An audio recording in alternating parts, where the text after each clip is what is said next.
mengalami GERD, panic attack, saya merasakan ketakutan, eh, takut sendiri, takut bepergian, takut takut mati, takut takut gila.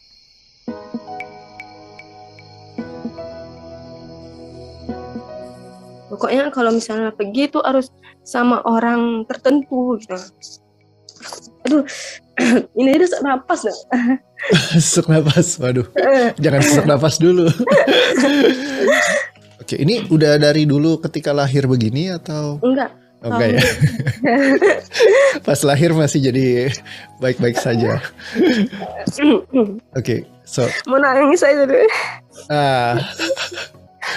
Belum apa-apa udah nangis duluan. Iya. Gak apa-apa. Kadang emang ada yang challenge kayak gitu. Pasti berat sih ngalamin kayak gini. Ya banyak klien-klien yang sebelumnya juga kayak gitu. Udah berapa tahun Kak? 2017 kok. Ketakutan sampai tegang gitu kok. Terus gak bisa gerak gitu, sampai sesak napas gitu. Nah itu paling takut, maka dia tinggal sendiri tuh takut kali gitu. Semenjak dari situ jadi dari 2017 sampai hari ini ngalamin itu terus, jadi kayak dikit-dikit kalau cerita gini langsung berbes gitu ya. 2019 pas hamil gitu, entah hormon tak apa, kamu dia kok lebih parah dari sebelumnya gitu. Pas ternyata ternyata ASNP panic attack, lebih parah lagi gitu. Langsung lebih parah lagi dari sebelum-sebelumnya gitu. Kayak sampai takut gila, saya takut mati, itu kok takut sakit parah gitu. Kadang takut lepas kontrol, pikiran ini kadang-kadang takut kali gitu. Udah kemana aja? Udah coba? Nggak ada kok, cuma nengok-nengok YouTube, baca-baca gitu. Berarti ini yang dibilang apa? Kaum diagnosa pribadi gitu. Parah sih. Sampai begini nggak minta pertolongan orang nih. Takut, soalnya takut. Jadi dibilang takut. Takut nanti dibilang parah gitu ya. Takut. Takut bilang gangguan jiwa gitu. Oh my god. Oke. So, aku akan coba bantu lepasin sebisaku di titik ini. Udah siap? Atau mau nangis dulu?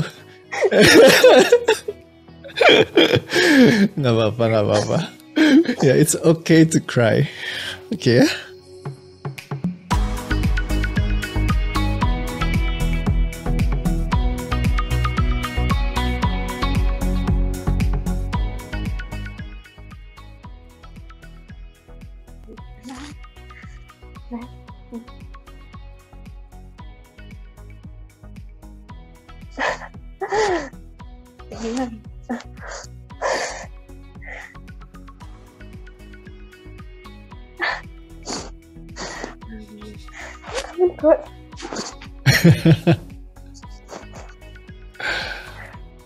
Mau ketawa saya sebenarnya.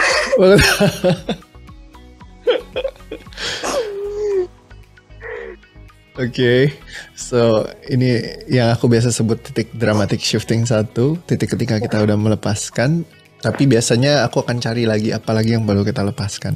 Nggak takut, nggak sedih gitu rasanya, kok apa ya, kayak gelitik-gelitik gitu rasanya gitu. Oke. Kalau saya takut kali tuh rasanya kayak saya mau kabur gitu, cari orang gitu kok. Nah, ada rasa sikit itu, tinggal sikit gitu kok. Nah, saya mau coba cari itu kan, kayak mau kabur gitu, tapi nggak jadi kabur gitu kok. Ada rasa itu sikit gitu kok. Nah. Oke, kita coba lepaskan lagi ya yang ini ya.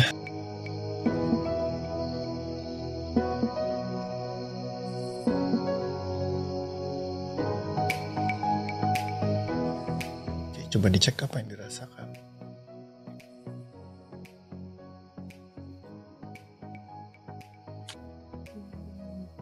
Enak, ringan gitu.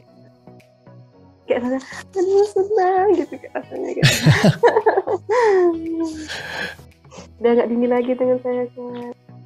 Iya gak ya? Yakin gak ya? Gitu rasanya Kak.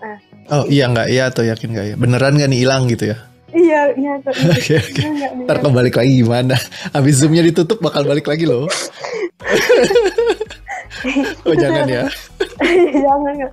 Iya gak ya? Benar-benar berani gak ya nanti keluar gitu Kak? Benar-benar berani gak ya nanti buat motor sendiri lagi, benar-benar berani nggak ya nanti keluar gitu kok. Nah tanya kan dia, ini nggak ya.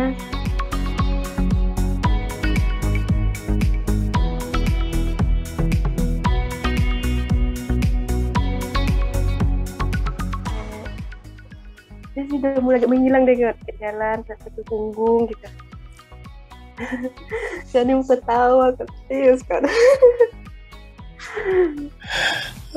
Oke, wonderful. Biasa orang kalau ngerasain dramatic shifting gitu ya. Aku sekarang lebih pengen kayak aku mau nelusurin lagi apa yang dirimu rasakan lebih mendalam supaya tahu. Karena biasa dramatic shifting satu itu selalu harus di follow dengan dramatic shifting lain.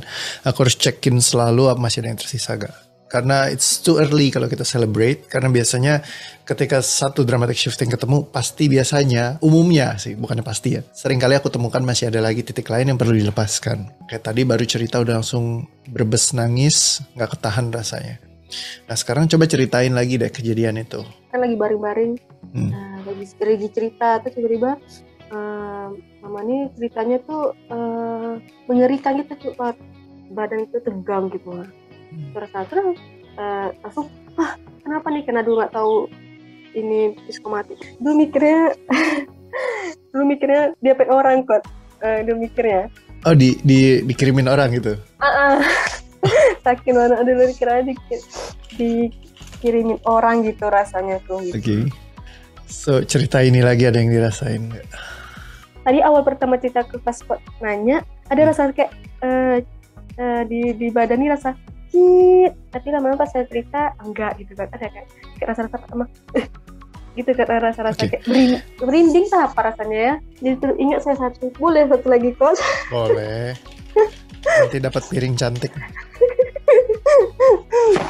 Ini kok itu pas dia tuh saya baru kayak masa gini cok. Pas dulu orang tua saya, bapak saya pas kita karena bapak saya nggak ada lagi kok. Ini pas dia sakit-sakitan itu kok menjelang akhir hayatnya itu kejadian meninggal itu kok ada rasa penyesalan saya kok, kenapa saya kemarin tidak memperhatikan dia gitu, rasa penyesalan gitu. So nggak ada gunanya buat kita menyesalkan karena toh udah berlalu, orangnya juga udah nggak ada lagi.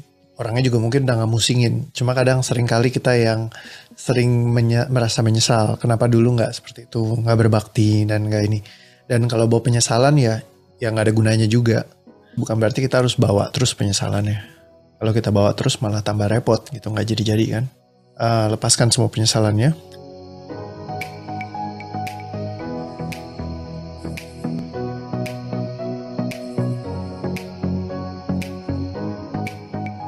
Udah semuanya udah sarahkan dulu. Semoga lah depannya kan enggak kan kok. Belum tentu, bisa jadi iya. Jadi intinya gini, stage-nya perubahan itu adalah saat pertama itu kita ngalamin dramatic shifting dulu. Itu wajib, harus, kudu, mesti.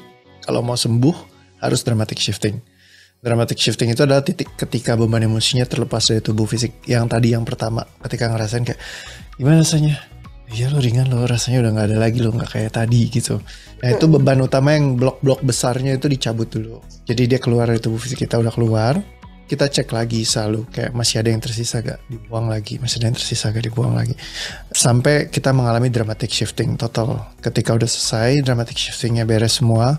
Beberapa dramatic shifting itu biasa membuat kita ke total shifting. Total shifting itu OTG. Jadi fasenya orang tanpa gejala. Jadi kayak Kak Dini nih sekarang ketika ditanyain misalnya apa yang dia alamin, ya biasa aja. Ketika ingat lagi gimana, nggak ada orang di sekeliling gimana, biasa aja. Kalau misalkan harus keluar gimana, ya biasa aja. Cerita kecelakaan gimana, biasa aja. Cerita dulu waktu mama ceritain sesuatu yang menakutkan gimana, biasa aja. Dari OTG Anda akan masuk ke permanent shifting. Ketika Anda sudah diuji sama waktu. Karena nanti waktu berjalan, dilihat baik-baik saja gak? Kalau misalkan lewat 6 bulan, 1 tahun baik-baik saja semuanya, aman-aman, ya berarti Anda sudah permanen. Kalau pengalaman dari teman-teman semua sih, banyak yang 1 kali pertemuan mereka sudah pindah ke permanent shifting. Ada juga yang 1 kali pertemuan mereka di total shifting yang masih perlu ada yang dilepaskan.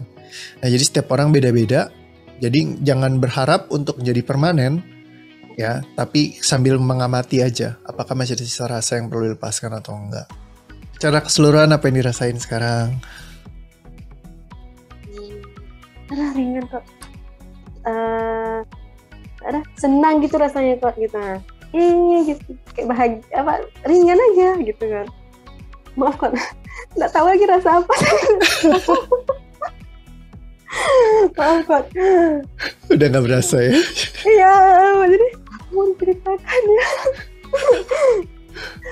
Ringan lah pokoknya rasanya tuh. Susah lah dikata-katakan kok gitu. Memang harus rasa sendiri gitu baru benar-benar. Oh iya, ternyata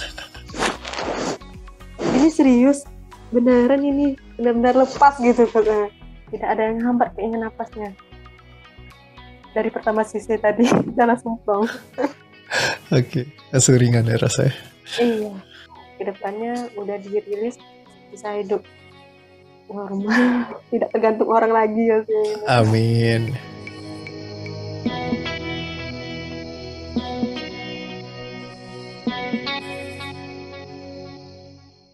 Gampang kan? Semoga, terima kasih banyak ya coachnya. Ya Allah, maaf kok saya cerewet kali. Gak apa-apa, seru Kak Dini ngeliatin transformasinya. Dari awal mukanya lecek nangis-nangis kan sampai Iya. sampai udah ketawa lagi.